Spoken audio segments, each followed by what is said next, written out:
Welcome back on the Undergrid podcast with this week the Nintendo Direct event, the next gen Cyberpunk 2077, and is holding last gen this gen back.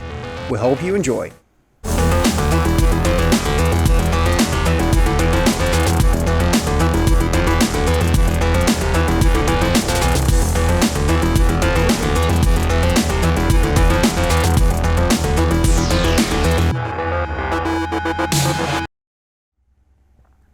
Hey guys, welcome back with yet another episode of the Game Grid with George. Hello. And with me, Armando. And this week we're gonna see what George played. Well, I've been playing Yu-Gi-Oh! Master Duels. It was out for the PlayStation 5. And when I used to play when I was a teenager, used to play with a friend. A lot of these card games. Only Yu-Gi-Oh! Basically, because that was the only one I could actually understand. So. And you had this this sort of map. Like pasted on a little table in your room. Yeah. So that you just put it there, and then you had the real dueling field. With that same friend, we kind of went balls deep into this game now. So we're trying to recreate our old decks, which doesn't work online apparently. Oh, people have crazy combos and shit. So, but it's really fun if you've played Yu-Gi-Oh! Before. Otherwise, you shouldn't even. And because you played a lot, right? Because I can remember that you had like piles of cards and all different kinds of decks. And you had like really rare cards and all kinds of strategies. And you also went to these tournaments, right? Yeah, I actually went to a few tournaments, ended up second in one of those tournaments. So, hey, that was... but I really enjoyed it. And it's just fun, the nostalgia factor of this, you know. Yeah. Seeing those old cards and slowly getting back into the game because every year they add new rules. Cards, probably. They add new cards or new rules. And so at a certain point after you haven't played it until it's like, no, this is impossible for me to get back into. Yeah. But with this game, it's fun. Like, I don't have to put any money in it. You just that's good, right? That's really good. It's a free game, so hey. You could link it with your mobile and your PS5, so you play on one account, so you keep building the same deck. So it's been a lot of fun. I've been reliving my childhood dreams. Childhood years, my golden years before I became an old fuck. So, but what have you been playing?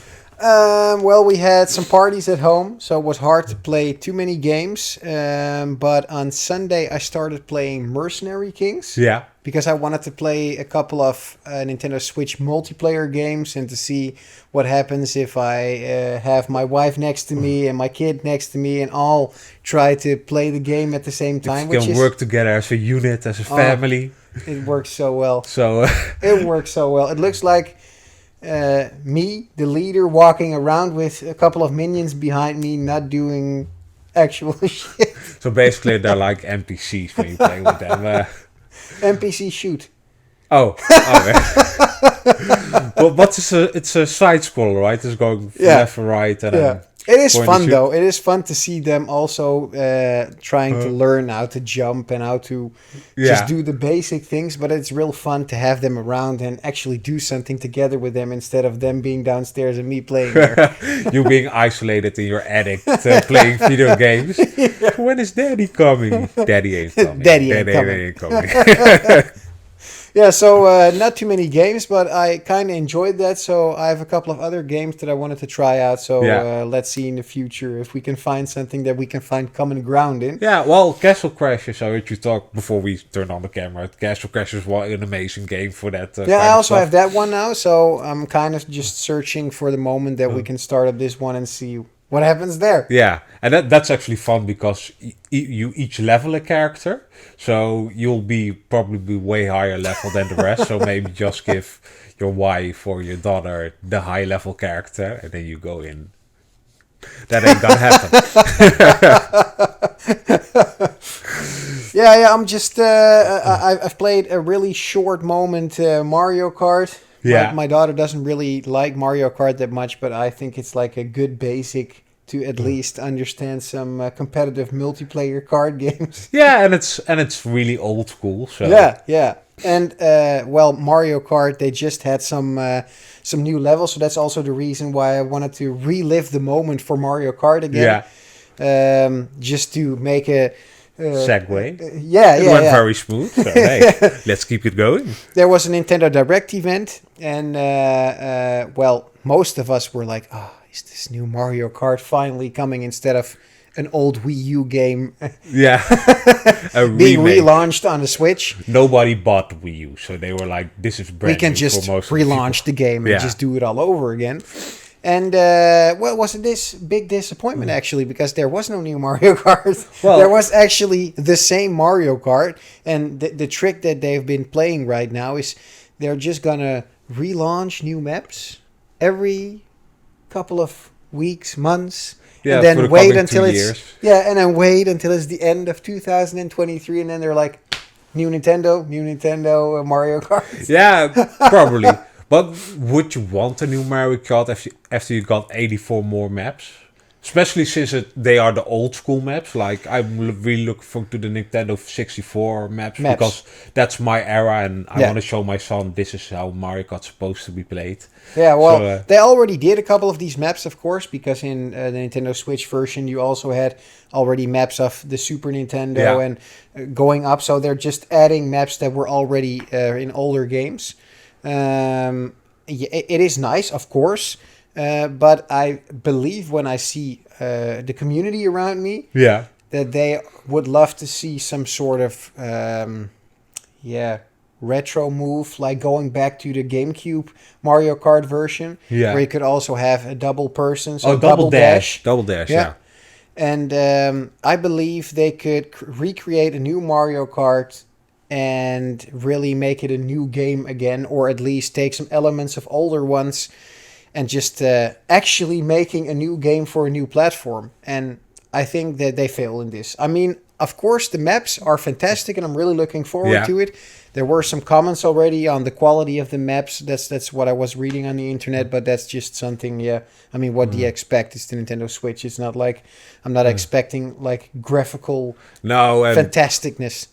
And that's not what the system is for. Like, if you're looking for graphics, go to the next-gen consoles, and otherwise, you know what you get when you buy Nintendo. You're getting Mario, Mario Kart, Mario Party, everything Mario related. Mario Tennis, and you're getting Mario Soccer. Yeah, as well now. They are going to launch a Mario Soccer game. And to be honest, I've played Mario Tennis, and I kind of enjoyed it. So I thought, why not just try this football game as well? I mean, it's not like a game that you probably play every day for the next couple of years, but it is going to be a nice, funny game to play. I mean, I loved the moment when EA had different departments, like EA Sports and EA Big and the normal Electronic Arts games. And when they closed down the whole EA Big, they literally dumped all the games that were in there. So NBA Streets, FIFA Streets. They had a couple of these snowboarding games like SSX. Yes. I really like these extreme games. And of course, it's not realistic at all. And this is, of course, not what you're expecting from a Mario game. But I like those extreme games where you can have heavy kicks and flying around and stuff. Yeah, the problem I kind of have with those games is they're never worth the $60 or €60. Yeah. I'm always like, if it was like discount, if you pay 10, €20. And that's for me personally. I would like, I'll give this a try, but I'll never buy a game like that full price just because. No, but I completely agree with this. I don't think it's my money's worth. I mean, it looks fun, and even then, I really think Wii Sports is more of interesting game to buy for the money. Yeah, interesting game to buy for the money, especially because it's easier for people who don't game to step into those games. Yeah, and that's kind of the only time I want to play like a Mario Tennis or a Mario. But if the people I'm playing with don't know how the controls work, it kind of takes away the fun for them, especially because they'll get frustrated. I'd rather have just a Wii Sports or Switch Sports or whatever it was called, that people can just step on in and play and just have some fun. And Mario is great, but it's also easy to step in. On the other hand, I agree with you that these games are not worth $60, €60.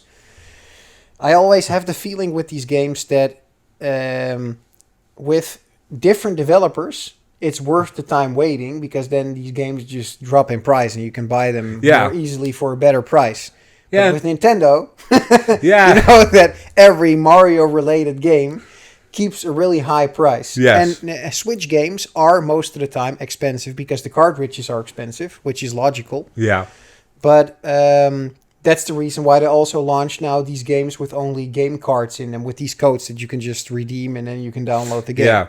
And I think these kind of games, like, it's not that they can't be worth it. It's just Nintendo doesn't put the time and money into it. Like, the branding does most of the work, because you talked about NBA Streets and SSX. Those were games I would, if they would release them, I will buy them full price. Like, I love those games so much, but they had a certain kind of style and flair, and the gameplay elements were really fun. Yeah. Especially NBA Streets is a game we played a lot. A lot. And just the gameplay mechanics were amazing. So, yeah, they can do something great with it, but I don't think they will. So. Yeah. Yeah, it's a shame. I think I'm not really into the whole Wii Sports, to be honest. I mean, I've played a couple of these games, and I think they're funny for a certain audience to just grab more audience for your console to see if you... It's the same with this...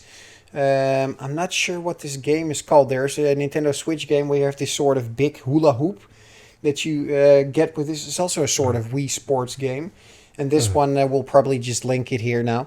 But it's a game that people bought to be able to move during epidemics, for instance. Yeah. Be at home and still have something to do. So just find more... Was it the scale where you stand on? No. There was a sort of thing that you can put around, and then you can make certain movements in there. I think it also interacts with your Nintendo Switch, and okay. Yeah, it's also a sort of movement sports game, and Nintendo's good at this. They did the same trick, of course, with the original Wii.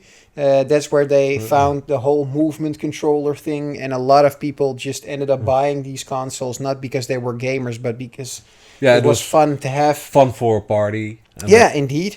So they're doing the same with the Switch, which is good. And always having more people buying your console is always a plus for them, of course. Yes. And having a really gigantic database of games being able to sell them to a huge amount of audience is something that Nintendo is famous for. Yeah. So, yeah. It's kind of having your cake and eating it too. So Yeah, absolutely. They have a different audience than PlayStation and Xbox do. Yeah. And that's something that they make better payments in, or at least try to make something out of this. Yeah. So I had the perfect segue about eating your cake, having your cake and eating it too, and that's because I wanted to talk about Kirby. Kirby game, because that actually looked like a lot of fun. Like I started watching it, and I never was a really big Kirby fan, but just the colors and the gameplay kind of gave me that Mario 64, Mario Galaxy vibe. Like, oh, they really put some time into it, and I hope it's kind of gonna be a game in that vein. Yeah. And just the way you can suck everything up and change using your powers and being able to upgrade those powers. It just looks really enjoyable. Well, I did play a lot of Kirby games. I actually started playing Kirby on the NES, the Nintendo Entertainment System, so the first one. And that game I loved as a kid. Yeah. I've also been playing the Game Boy variants, which I really liked. And later on different consoles, I played different kinds of Kirbys. I must say the last Kirby on Nintendo Switch was funny. Yeah. It was an easy way for my kid to step in and see what Kirby actually is able to do, because it's a multiplayer game. You can play, I believe, with 4 people. And every time that you suck up another character and join it at your team, they can be played by another person. So that's nice. But it was freaking easy, like idiotically easy, and I'm really looking forward to this one as well, because this one has a whole different atmosphere with cars being sucked up and stuff. So this is funny, and let's just see what happens. I mean, if it's for me, it doesn't need to be a hard game, but I also don't really like games where it's just like I'm walking to the finish line. That's probably the best way. You can run to a finish line and you can walk to a finish line. And with Kirby, I always have the feeling that I'm walking like really relaxed, just chilling to the finish line. Well, you're the magical piece of gum that can suck everything up. So yeah, I think you're basically the most powerful person in the Nintendo MCU universe. Yeah, if you look at it like that, then probably you are. Yeah, you can suck up everybody and take up their powers. It's like what's the guy's name in the Marvel universe? This guy that can take over all the powers. You mean Rogue, like the X-Men? Or? Yeah, he was from the X-Men, but he was this guy that left the X-Men. Morph? Like from the 90s cartoon? Yeah. That could just change into other people? Yeah. Yeah. Fantastic. That's what the Kirby is for Nintendo. Yeah, and I don't believe I've seen a lot of other, like, memorable games. No, there were a couple of remakes, of course, because this is famous for a Nintendo Direct or any sort of... I was kind of let down, like, they did a remake and then you get the Ezio remake, like, from not previous gen, but the gen before that, the Assassin's Creed game. So, what third parties never really I'm looking for at Nintendo, so I'm okay with it. I would like to have another Legend of Zelda, but I don't know if we're gonna have one this generation.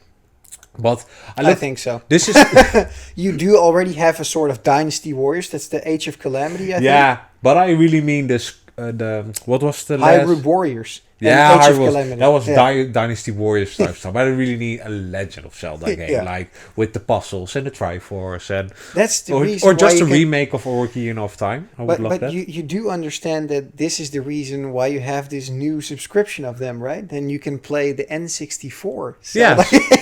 And I'm one that's just gonna buy that shit because I want my son to play all those games. But are you able to buy them actually? I'm not really sure. No, I think it's just like Xbox Game Pass. Like you as long as you have the subscription, you can play them. You can play the games, and these are the games. I think it's more fun for my son, especially just to see them. I don't think you really want to play like Diddy Kong Racing all the way through again, because if you remember but you remember that final boss was almost impossible, and just Whispig. Yeah. So, but there are just some games I want to show him, like, this is what I played when I was young. Like, maybe some Jet Force Gemini, something you can do together where you can shoot and but I want to play Legend of Zelda or Ocarina of Time. Yeah. So, but, for the rest, there wasn't really anything I was looking forward to. No, I don't think so, too. And to be honest, in a mod scene, nothing really... big happened either. The only thing which I found was funny is that of course I follow all these different channels where they create different hardware, and what I really loved seeing was a sort of Bluetooth dongle that you can put into your PlayStation 1 or PlayStation 2 and use either PlayStation 3 or 4 or Xbox controllers on your PlayStation 1 or 2, which is funny because these game consoles are only with wired controllers. Of course, you have a few third-party options, but most of the time these third-party options aren't fantastic. So if you have a dongle and you're being able to use these newer controllers on your older consoles, I think it's fantastic. Oh, that's I'm really amazing. Looking forward. I mean, if you, in this room, for instance, I think the consoles are like 3 meters away. Yeah. So... then you need that shit ain't gonna work. Yeah, you need either a gigantic adapter or you want a wireless controller. And of course, most of the people just enjoy playing with wireless controllers. So that's nice. Nowadays, I connected my GameCube to the TV, and my son was like, "Why is there a wire on this controller?" He didn't get the concept that this is impossible. So why is there a wire? Why is there a wire? Nobody can imagine. I have the same with my kid. My kid, for instance, we have a pretty big screen here in the back. Yeah. And I put a semi-big screen next to it. And for her, this was like, can I play on the small screen? Which is funny to me because when I was a kid, I played on a TV like this. It was a color TV like this. And when somebody says like, do I have to play in a tiny TV? For me, it's really funny to hear this stuff. The same when people are taking a controller with a wire, like, what is this thing sticking out there going into the console? So your daughter plays on a small TV, you play on a big TV? Or you switch it around once in a while? No, we don't switch it around. She has an extra TV here. She has a TV on her room, so she can play. And it's also funny that she's able to play next to me. That's actually what I wanted. And when I play on this screen, she can play next to me. That's the big plus of being a parent, right? Yeah, that's... Or she can play together with me. That's also a possibility. Well, I bought a new TV and it was it's like 75 inches. So you have that picture-in-picture, so you could play two consoles at once. So I thought, oh man, let George play his own thing and I will play my thing. Never works out good. And he's like, but the screen, it's so small. Well, I'll just wait until you're done. I was like, man, you... Yeah, picture-in-picture, for some reason, I've tried this for years, but it doesn't really work out. No, it's either sometimes because you either cut your screen in half, which sucks because then nobody has an entire screen, or you have a smaller screen within a screen, and then the other player is missing a part of his gameplay, actually. Yeah, well, actually, the TV does a great job of just making two screens on the TV so you can play on you both have a smaller screen. Yeah. But it actually looks pretty good, but he was like, no, I'm not playing on this small shit. So that was pretty fun. Yeah, I believe I want to try this out one day. Is that I just buy a converter and then just let the converter split the TV in four. Yeah. And then if you play with a 4K TV, you're all the people are having a good actual image and in the right ratio as well. Yeah. The only problem is you have sound issues. Then that's one of the reasons why I put another TV here. So here, put a headset on. Yeah, everybody just put on your headsets, and I'm enjoying myself, my Dolby system. Yeah, so there's not too many other mod-related news. Well, there's one more thing, and that is Cyberpunk 2077 has been released for the next-gen consoles. And that's actually something I've been looking forward to. So, basically, they finished the game. That's what I kind of... That's nice. Yeah. Especially for people that bought either a PlayStation 5 or Xbox Series X. Yeah, especially a year after it came out. More than a year after it came out. So... Yeah, it's now, I think, a year and 3 months or something. Yeah, it came out on December 10th. I remember, because it would come out in November. So I actually put in some vacation days so that I could play it. And they were like, nah, it isn't ready yet. We're just going to release it later. And I was like, shit, really little did I know that what would actually is going to happen on December 10th. Yeah. And to be honest, I played Cyberpunk 2077 on my PlayStation 5 and didn't run into too many bugs. The game crashes once in a while. But yeah, because it crashed less on the PlayStation 5, so the PlayStation 4 version was unplayable. Yeah. Crashed less on the PlayStation 5, and on the PlayStation 4 it was actually unplayable. Yeah, it was really unplayable. My brother tried to play it and he was like, I really just can't. Just all the different glitches in it, like people just starting in T-poses or the textures disappearing from the game. So you had some smooth shit. Well, actually now it looked pretty good. You saw the AI actually... got an upgrade, so they will move a little bit smarter and faster, and they had a little more. They actually tried to stay alive this time, so that's what they told us. So that's actually a nice thing. They totally redid the perk system, because in the original version you had a perk like you are invisible when you dive, but you never had any missions where you actually had to dive or go into the water. So not really useful. No, not really useful in any kind. And the more I watched the stream, I was like, oh yeah, that game wasn't finished last year. Yeah. I mean, the box, it was disaster, but I was kind of like, oh yeah, but it's almost ready, but it wasn't close to almost ready. And basically they, I'm happy with it, but I'm kind of like GTA 3 already did all this shit better. So why aren't you doing this? Why aren't you fixing it now? Because police chases, for example, aren't in the game. Oh, that's strange. What happens then? Well, the police just spawns in a block farther away, and they will walk up to you and go like, "Hey, stop right there." Then you step in a car, you drive away, and they're like, "No." Goodbye, and that's kind of it. And that's in the PS4 version, there was long little part you actually had a second that you were chased by a police car. but that was in one specific mission, so everybody always thought like, oh, police chases are supposed to be in this game. But it was only for a mission. It was a lie. It was a lie. Even in that mission, it bugged out for everyone, so nobody actually saw it. So yeah, I really hope this is kind of the base for them to build on, because they still have 2 expansions coming. So it's good, I think. For next gen, it's good because, to be honest, I see a lot of people still struggling to buy a PlayStation 5 or an Xbox Series X, and for what reason actually? Because most of the games aren't really there. And yeah, I know there are a couple of games, but if you look at how many games there actually are for the PlayStation 5 or the Xbox Series X, there's like maybe 5 or 10 actual.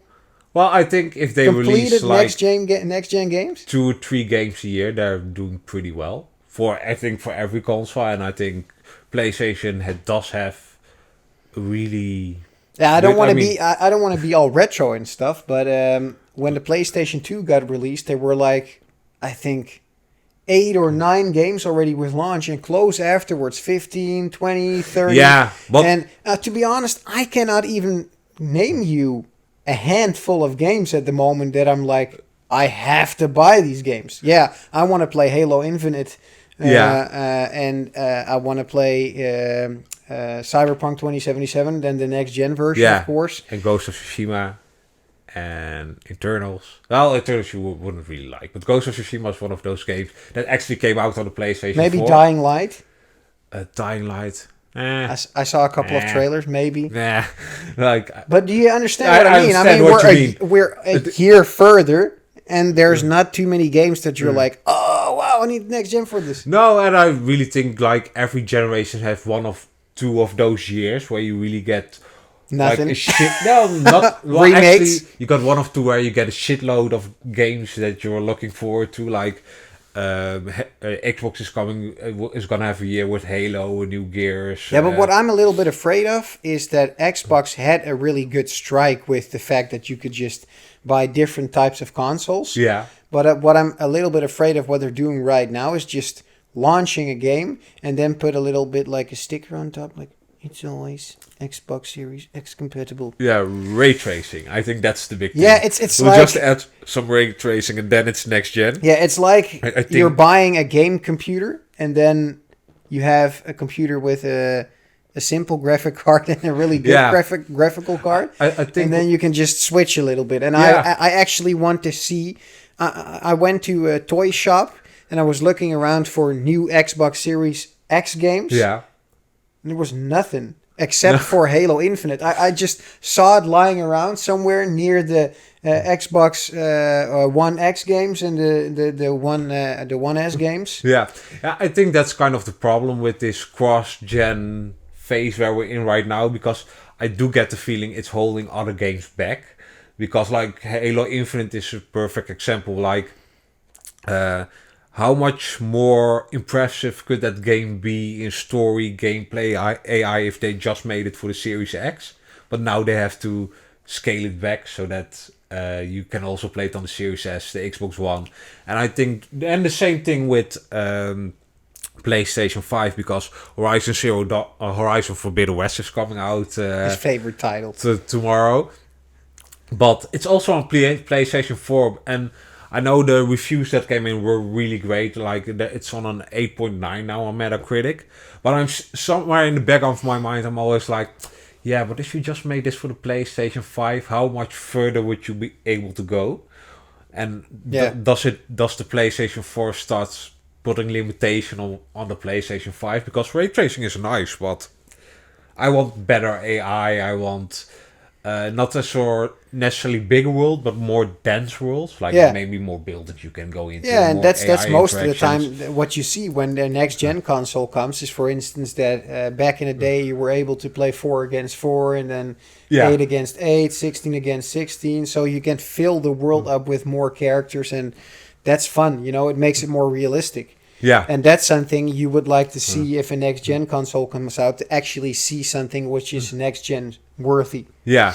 And I think special with the first party developers, we kind of expect like, okay, but now make that final push, because I don't think it's really fair to ask third-party developers from, oh, no, you do it.